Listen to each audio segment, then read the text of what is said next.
All right, everybody. Welcome to Breaking the Grade. We've got John Gamba. We've got Paul King. Guys, get the friggin' Philadelphia crap out of the way so that we can move on to the show that people actually want to hear. Okay? Go ahead. Eagles, Phillies, go. Bring on the Dodgers. Here we go. It's Red October. Low expectations, high hopes. That's all I have to say. No jinxing things. We need 2 good quarters for the Eagles, and we need our bats to heat up on these Dodgers. They are scary. Welcome to Breaking the Grade, everybody. It's awesome to have you. We've got 2 people from Philadelphia, my good friend John Gamba, Paul King, a great friend and a client. We're going to talk about today the fastest way to growth for your education company. And here's a hint. It's not going fast. Paul King is joining us because Paul King took his time. He focused on the right partners and the right people. And he had a similar path that I did, going from a tutoring company to a different type of company. So I can relate to that. Paul King is an interesting guy because we were connected some way or another. This is the way most things happen in my life, by John Gamba. And I talked to Paul and I was like, man, you are perfect for the Ed Sales Elevation experience. And he said, just give me like 6 or 8 months. I'm like, what? He was right, though. And he joined us, and he joins us today. So Paul King, welcome to the show. We're happy to have you. Thanks for having me. I'm happy to be here. Okay, very cool. John Gamba, why don't you remind everybody who you are, and then we will kick this show off, please. I am a member of the Josh Chernikoff fan club. Fantastic. I'm John Gamba. I'm the entrepreneur in residence and director of innovative programs at Catalyst at Penn GSE. We work with early stage edtech entrepreneurs with a vision and mission to help innovate and grow early stage edtech companies through the lens of research to practice. Our vision is to advance innovation, impact, and equity in worldwide education through our continuum of programming, including participating, co-founding, partnering on podcasts like this with a crew of awesome partners and sponsors, including you, Josh, and the Ed Sales Elevation experience. And just really super happy to be here. Cool. Paul King is going to tell us about himself. I guess both you guys kind of have names that are first and last names. Do people generally say John Gamba and Paul King? They don't generally say Josh Chernikoff. But Paul King, tell us all about you. Give us your 1-minute journey so we can dig into really what people want to know, which is how to scale your education company. Of course, yeah, and yeah, I've gotten the full name treatment my whole life, so yeah, keep that going. That's cool with me. Yeah, I'm the founder and director of Neighborhood Educational Partners, business I founded 2 years ago, and before that, I had a business that was private tutoring, B2C, SAT prep, working with kids predominantly in private schools here in Manhattan. I'm based in New York City. And the new business is focused on partnering with NYC DOE public schools. And it is focused on working with the students who are really furthest from opportunity. We've run pilots with students who are STH designated, that is students in temporary housing or shelter. We're working with a lot of L students, English language learners. So we're providing bilingual instruction in the classroom during the school day, specifically for the Algebra 1 Regents exam, which is New York State assessment. It's currently required for graduation for high school diploma. So that is sort of our North Star, but in order to access that, students need a lot of pre-algebra support, foundational numeracy support. And so that's really the bulk of what we're doing, and using that as an on-ramp to algebra readiness. So to sum up, you were doing one-to-one tutoring, and then you basically focused on one specific, single, urgent problem, which is Algebra 1 Regents scores in New York City. And I know the answer to this, but I'm going to ask, how did it feel to really narrow down and niche down your business to just focusing on this one particular exam? Yeah, I mean, we've talked about this, and initially it feels like a sacrifice that I am, giving up the whole pie for this sliver. And what I've learned, and the reality of that, is that when you are that niche down, this particular exam, this particular type of student, this particular school in a subset of the New York school system, now you're really speaking to a particular audience. There are certain principals and superintendents who, their ears perk up when you're starting to talk about STH students and Algebra 1 Regent scores and low pass rates on that exam that are preventing these students from graduating. And they have a backlog of kids who have to retake this. It's a real pain point for them. So, it only feels like a sacrifice. It was actually the way forward. It was a path that's led to traction and momentum, because now, I'm really speaking someone's language versus, hey, we do tutoring, we'll do SAT, we'll do ACT, we'll do, that's not going to, nobody's, who is that really speaking to if you're all over the map?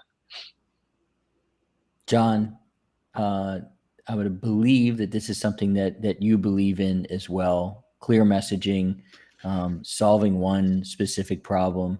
When you work with people through University of Pennsylvania's Graduate School of Education, is it equally uncomfortable for them to come to this realization? Yeah, Paul's message, Paul's journey, Paul's awakening really resonates in terms of the experiences I've had with my own entrepreneurial journey and those that I work with. Talk about my entrepreneurial journey. So I was the ice cream man in college. That was my foray into entrepreneurship. My TAM was about $500. My SOM was about, I don't know, $80 a day. And that was a good day for my ice cream route. When Paul talks about something that appeared to be a sacrifice that turns out to be an opportunity, people have to realize that the algebra problem in New York City is probably an 8-figure TAM, right? Not 100 grand, not a million, not 10 million, probably $100 million opportunity that if he can dive in there and show measurable results, the TAM SAM SOM actually becomes huge. And if he can become a reliable partner and show that he has a secret sauce that's measurable, that's sustainable, that's scalable, that opportunity becomes really interesting. And then when he proves it, I would imagine there's other extensions. I saw this actually with Prisms of Reality, where Anurupa Ganguly from Prisms was thinking about solving the algebra problem and always was thinking, oh, what about physics? And what about other experiential learning paradigms? And she came to the conclusion smartly that if she stays focused on the algebra problem with super engagement, pedagogical alignment, and an easy to adopt solution with interoperability built in, she actually could lock in customers and then grow them from there. So kudos to you, Paul, in terms of what you've done in that region with those results. And kudos to you being patient. Thank you. What about kudos to me being patient? I had to wait. I had to wait for this guy. You had to wait for me to figure out my camera for 14 minutes. So you were tapping your toe, and I appreciate your patience too, Josh. Yeah, I got you guys. I'm with you. So here's what happened, I believe, with Paul. Paul made this pivot to solve one urgent problem, and he did that. His messaging became very clear, because when your messaging is too broad, it will block your growth. And then, Paul, and I was along with you, and so was the members of our cohort, your messaging, your credibility, which you're consistently working on LinkedIn, turned into pilots.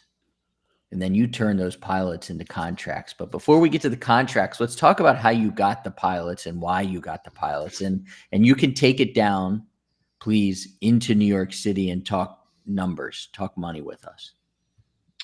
Sure. So let me first start with 3 pilots that we ran in the South Bronx in District 9 last spring. That came through what you call slow burn methods. This was, met someone at a conference who was running a program that was tailored towards STH students in temporary housing. District 9 in the South Bronx has the highest population of STH students of any district in the city. And he wanted to bring us into 3 international schools. So we had Spanish language instructors, and we got in there, and that's how that happened. And that pilot ran from January through June. There was another pilot we landed, though, that was really a direct function of my being in 3E, just working on the LinkedIn credibility, the profile, the messaging on there, doing what you call raise your hand outreach, connecting with principals. Guy who I connected with immediately messaged me back and was like, "Oh, I'd like to learn about your program." And I think he had spare budget in the spring, and he was like, very quickly, "Okay, we'll bring you on." That was for a $25,000 pilot in the spring. And I should have mentioned the other pilots. There were 3 for $80,000 for all 3 of them.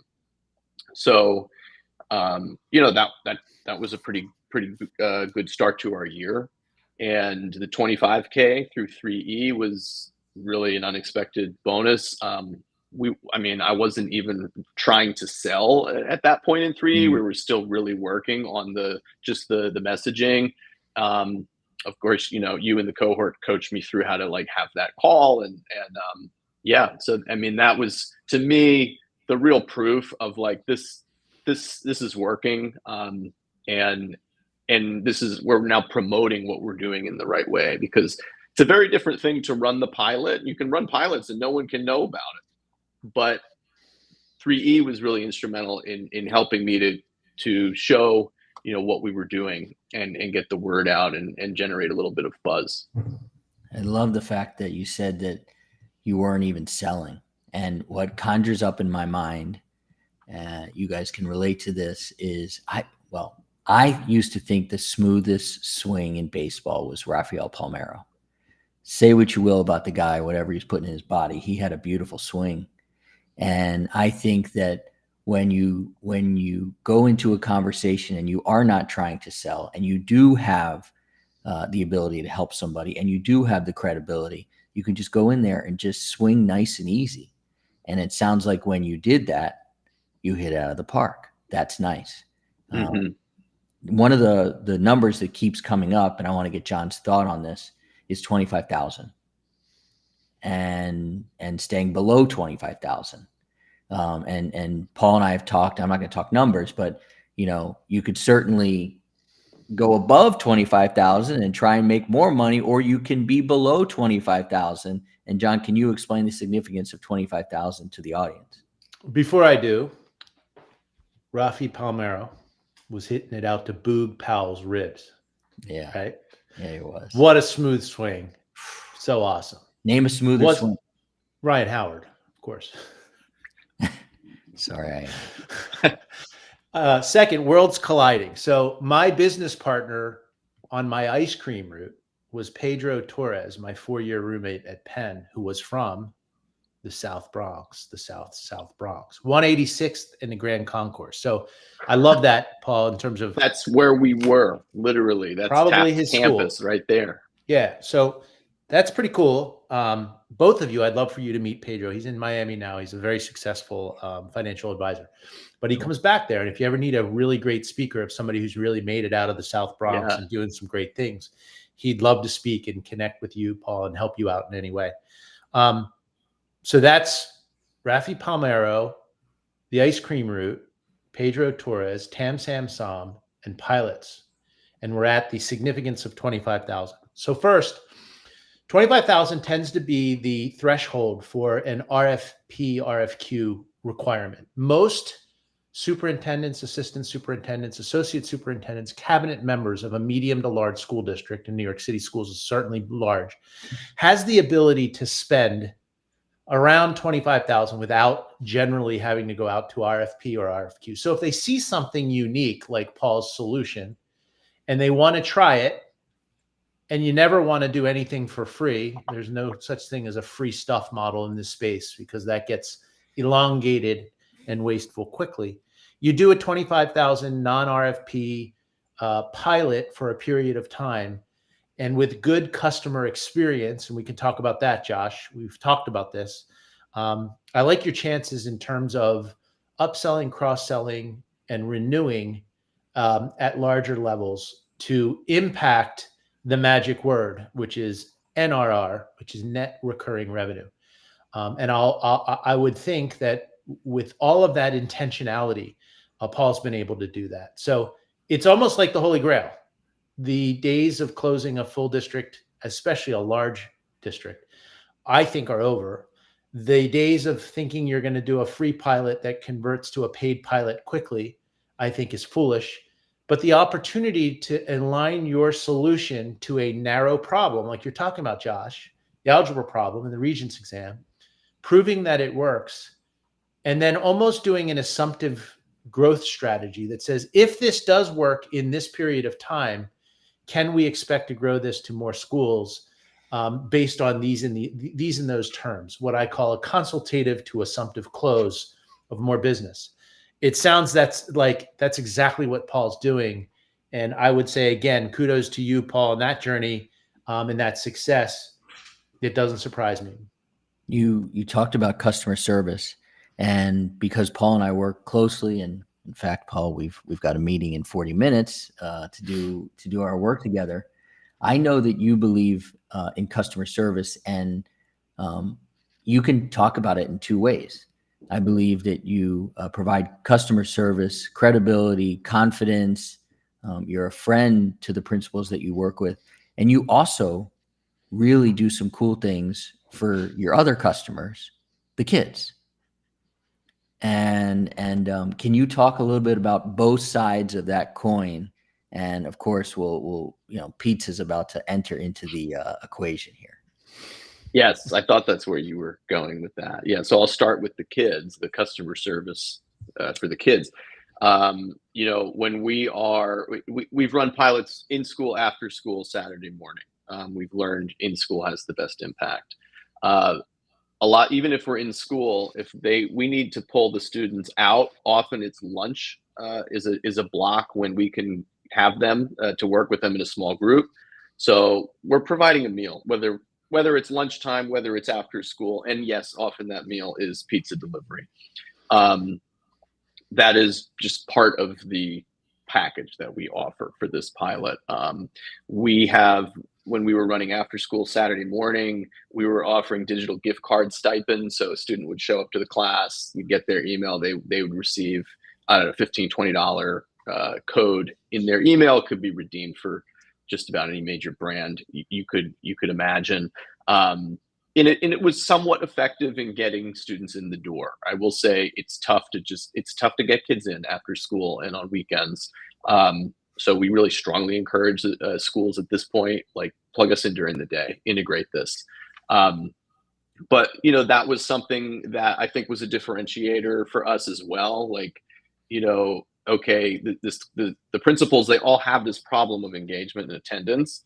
And so we're not just providing the math instruction in English and in Spanish at these appointed times, but we're going to do our best to get your kids there and have this be an environment where they want to be. And that was always the goal, was like, this is the carrot initially, but once they are there, they start building rapport with the tutor, building a relationship, and engaging with the work. Because one fundamental assumption that we have too is that competence feels good. That once kids who feel like, I don't care about math, or I don't like math, once you engage them at an appropriate level for where they are, and then they see their own progress, that starts to feel good. And then they're showing up not necessarily just for the pizza or for the gift card. So yeah, that was, I think, on the student side. You had what was your other question about the principals? Before we get into that, I want to get John's reaction to the comida and the competence. The comida and the competence. 2 C's there. Yep. First, I want to say, and I'm going to give you 2 more C's. way back before you were born, Josh, in 1999. When I was running my ed tech company, and we started having some success, and I'm wondering if Paul can relate to this, but our pricing was a little bit commoditized. We were at $3 per student per year on limited use. And we started thinking about how could we really differentiate and scale this business. We are at the time $3 to $5 million in ARR. We were really on a path to 30, 35 million, which required us to get to 10 million students served. And we didn't think we could do it on price, and we didn't think that we could do it on IP or technology. But we did think we could do it on customer service. And I made a decision to insist that the company stop using the term customer service, because a customer is something you sell something to. A client is somebody where you represent their interests. So we changed the jargon, or we changed the term, and we changed our systems to differentiation based on client care, CC, right? Care is something more than service. Client is something more than you sell something to. It's something that where you represent their interests, and you can differentiate your business based on how well you're caring for them. And we were in the business of emergency communications, student attendance. And so it was important that we had a paradigm of client care later, or what we now call customer success, that really, really focused on incredible onboarding, really intentional implementation, and success, really celebrating the victories of those clients that were using our service in a way that was measurably impacting the success of students and engaging successfully with the community. So I think that's really important for our audience to think about customer service through the lens of client care. And I do think things like Gomita, and being creative with how you implement the solution, and you get people jazzed and fired up about using it, is part of the challenge, and when you get through that, I think that's important.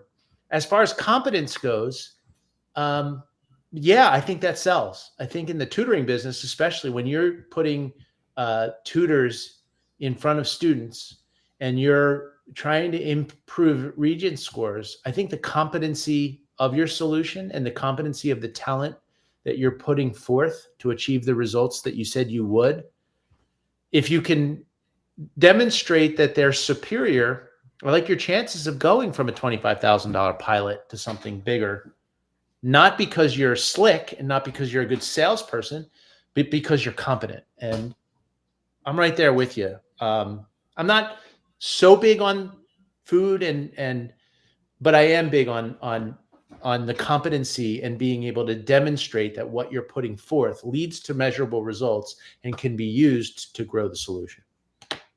I'm not so big on causing controversy, but by the way, we're all about C's today, aren't we? We're a lot of C's. We tend to go down this path. And by the way, speaking of C's, in the chat, if people would like to weigh in on this, I'm going to ask a question because I have seen Paul on LinkedIn. He's built out a really nice presence and wrote a pretty benign post and mentioned the fact that he was serving pizza. And we happened to have in our cohort a few New Yorkers who said, who Paul, read this LinkedIn post to. And they're like, what the fuck, man? We're New Yorkers. We eat. We get together. We eat. So, John, because you kind of brought it up, you kind of poked that bear a little bit.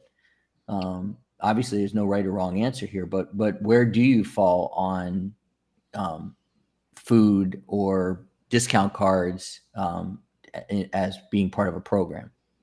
I'm lower on the totem pole in terms of using that as incentives or props or catapults, if you will, to building great relationships.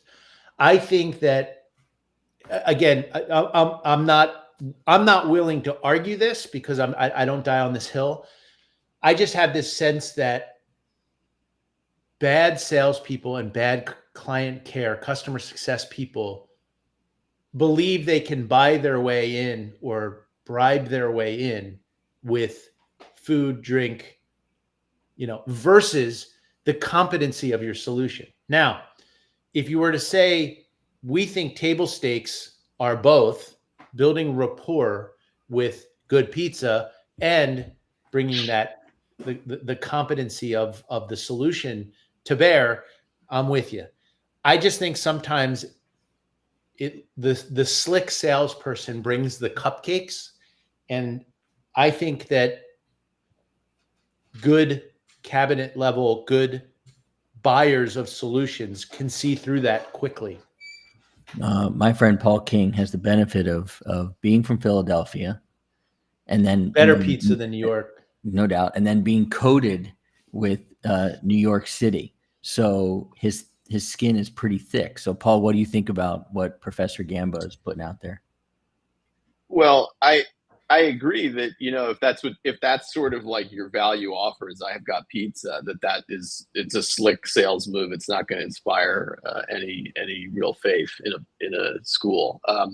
And for us, what I also heard John say is table stakes. And, when we're working with, as I mentioned, kids in temporary housing, these are kids who they may need to go work a job after school.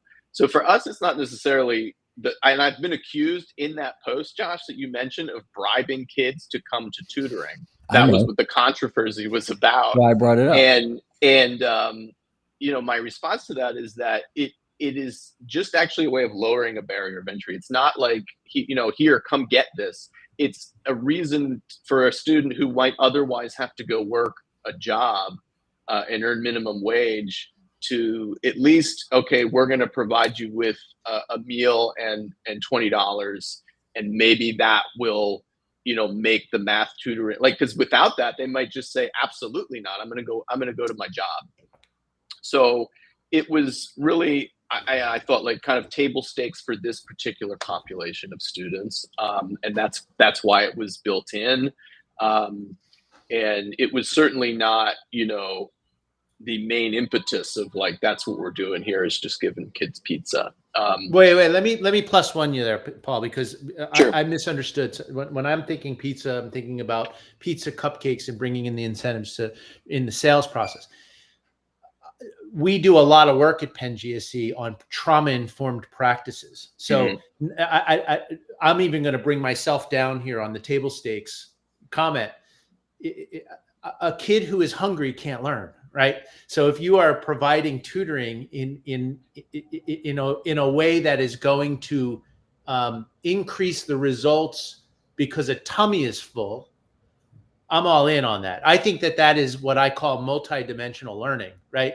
It's not only pedagogy, it's not only curriculum, are you engaging them? Are you inspiring them? And are they, are you teaching them, tutoring them, high dosage tutoring them through a trauma-informed lens? Because yes, I've been to the 186 in the Grand Concourse, but by the way, been there, certainly haven't lived there and have done work there like you have, Paul.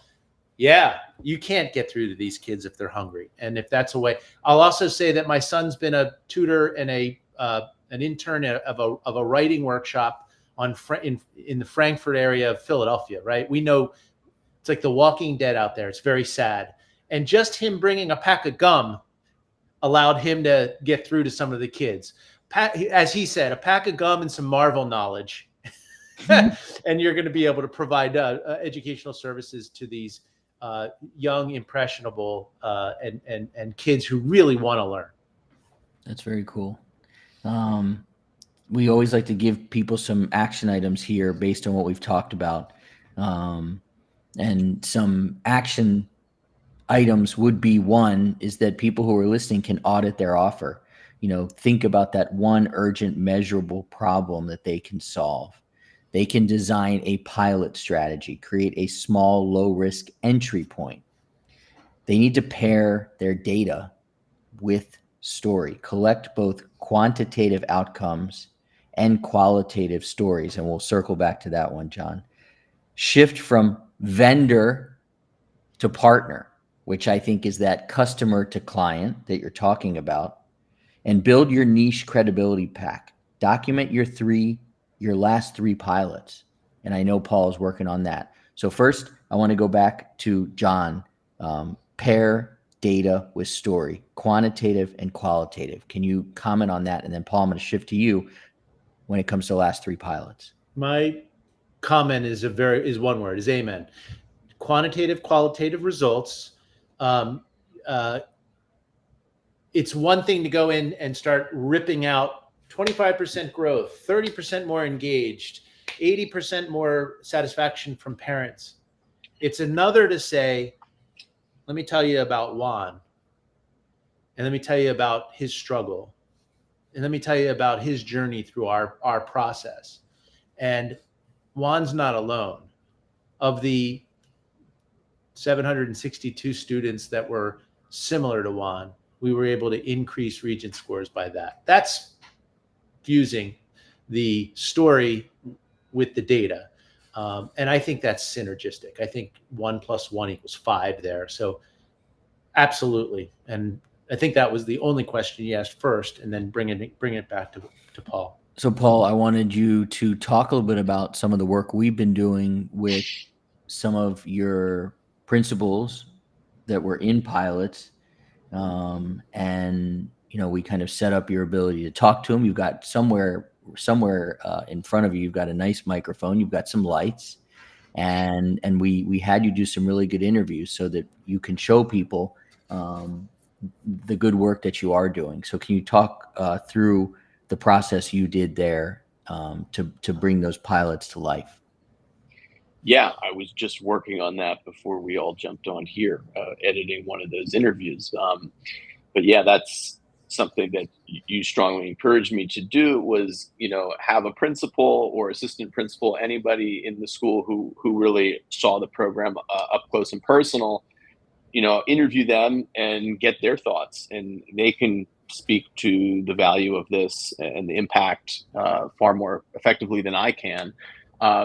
And that, honestly, it's been a lot of fun, so it's like a podcast format, and I think I scheduled them for 15 minutes. My one conversation with the principal at 181st and Grand Concourse Wow. went for over 30 minutes, and it just became this wide-ranging interview about math education and multilingual education. So not only does it promote and share the pilot, but it's also that that client care piece of it's building a relationship with somebody. And I think initially I thought, are they going to be annoyed that I'm asking for 15 minutes of their time? And in fact, I think every conversation I've had like that, every recording that we've made, has just been a lot of fun, for me and for the school leader.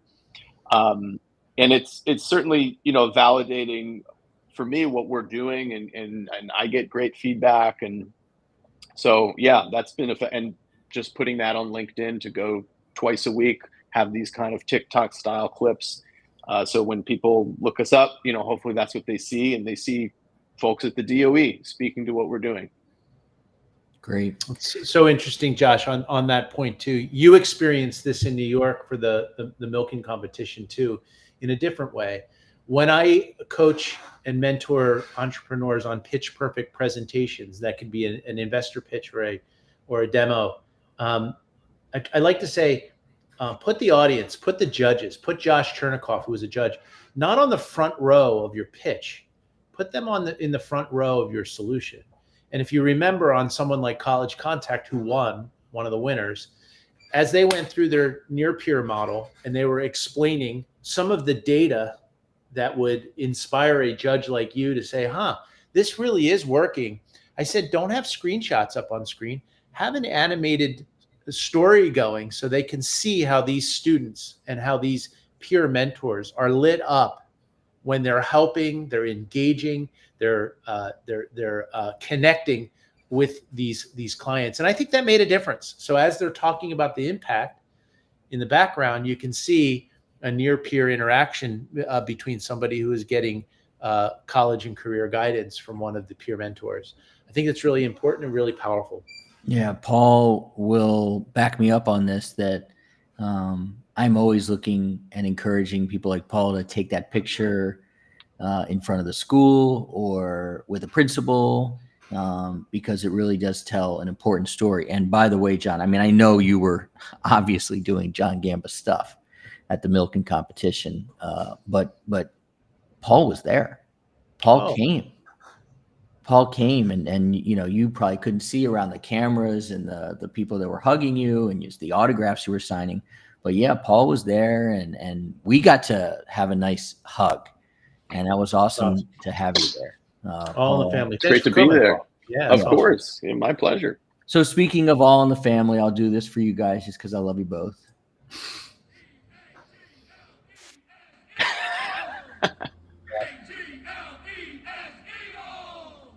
So we're going to have a first half, a second half, a shit the bed, or both first half and second half. This is a good team, Paul. The Broncos are good. They are not to be taken lightly. And I am very nervous. At least it's not going to be Tom Brady as the commentator. That's a good thing too. It might. I didn't know that. I'm glad to hear that. It might be Romo. So okay.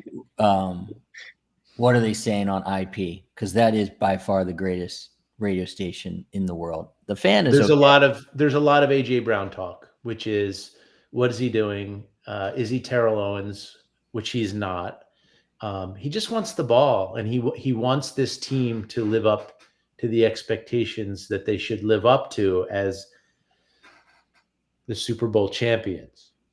You know, at least we are not Mets fans. Did we talk about 1999 and client care? Is that the last time the Washington Redskins were in the Super Bowl? It was not 1999, by the way. That was, I believe, the year that Dan Snyder bought the team. It was 1991 when they beat the Bills. Wow. So when they won the Super Bowl. But I literally That's a lot of time. That's almost as bad as the Dallas Cowboys. It's not as bad, but I had a friend, who's in San Miguel, who's a wonderful dude, and he's a big Bills fan. And we were going back and forth, messaging each other.